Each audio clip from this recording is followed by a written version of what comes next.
Donc je pense que le mieux, c'est de revenir déjà à l'origine de la LICRA. Hein. Et pour ça, il y a un excellent livre, on le mettra en post-production, on l'incrustera pour que les gens le voient. Je pense qu'il sera en vente sur ce contre-culture au moment de la diffusion, qui est le livre d'Anne Kling qui s'appelle La France licratisée. Hein.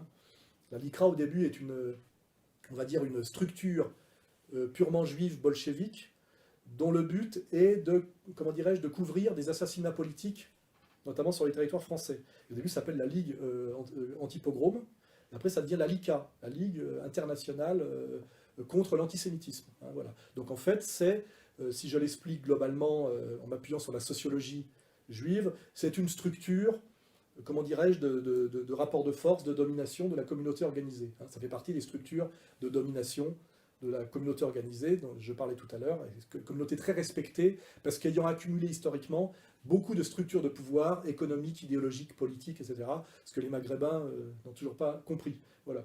Donc, cette LICRA, en fait, a rajouté abusivement récemment, c'est après la Deuxième Guerre mondiale, le R pour racisme. Et là, il y a un problème, c'est que, on le montrera par des extraits, il n'y a pas de Noirs et de Maghrébins dans la structure de la LICRA. Hein. Donc il n'y a pas de... C'est une structure très communautaire, c'est facilement identifiable. On passera la liste des membres de cette structure.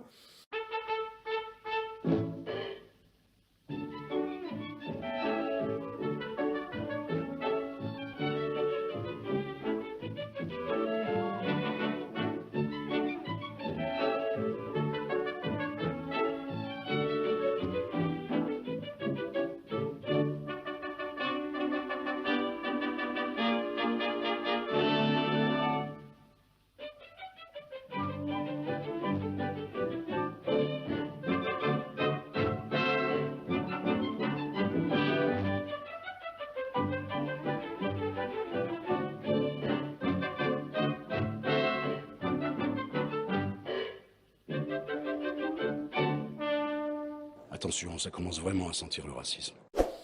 Et si on rebondit sur Atzmon, que ces gens-là aient en charge l'antiracisme en France, alors que c'est une structure on va dire, de pouvoir communautaire juif en France, c'est très très oxymorique et très ambigu, parce que normalement, un juif antiraciste, si on va au bout de l'analyse, c'est un oxymore. Hein. Quand on prétend être le peuple élu par le sang qui coule dans vos veines, on n'est pas vraiment le mieux placé pour parler d'antiracisme.